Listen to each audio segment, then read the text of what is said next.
তো বন্ধুরা ট্রেনটা কিন্তু ছেড়ে দিছে। ট্রেনটা যাবে হচ্ছে ঢাকা, খুলনা থেকে ঢাকা যাবে, কিন্তু আমি গিয়ে নেমে যাব হচ্ছে যশোরে।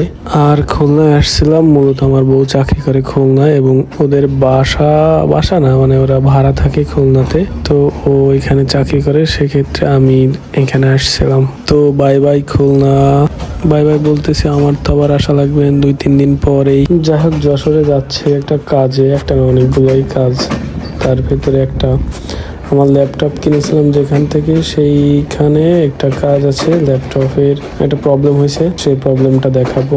আর আমাদের বাড়ির কাছে বা আমাদের বাড়ির সামনে একটা জমি বিক্রি করেছি, সেই জমির বাইনা কিছু টাকা নিছি, তো আর কিছু টাকা নিব এবং আমার কাগজপত্রগুলো ঠিক করতে হবে, খাজনা দিতে হবে এবং তারপরে তাদেরকে রেজিস্ট্রি করে দিতে হবে।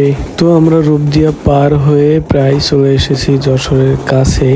এখান থেকে যশোর আর আছে মাত্র 3 কিলোমিটার থেকে 4 কিলোমিটার মেবি।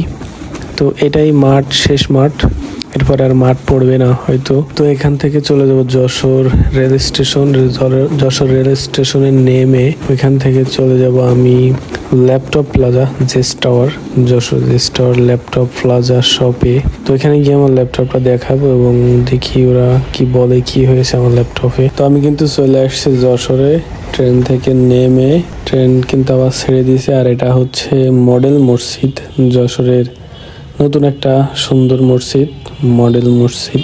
তো আমি এই মসজিদটা প্রতিদিনই দেখি, যশোরে আসলে প্রায় দেখি, কিন্তু কোনোদিনও ছবি তোলা হয় না। তো আজকে একটু রেকর্ডিং করলাম। আর এইটা হচ্ছে কোটের মোড়ের চত্বর। আর এইখানে যেটা বিল্ডিং, সামনে যে একটা বিল্ডিং দেখতে পাচ্ছেন, এই বিল্ডিংটা হচ্ছে সেই চাকলাদারের জাবির হোটেল, যেটি হচ্ছে 5 আগস্ট আগুন ধরায় দিছিল। এটা হচ্ছে সেই জাবির হোটেল। দেখেন এখনো আগুনের সে ধোয়ার যে কালো ছাই এখনো লেগে আছে বিল্ডিং এ, এখনো পরিত্যক্ত অবস্থায় পড়ে আছে।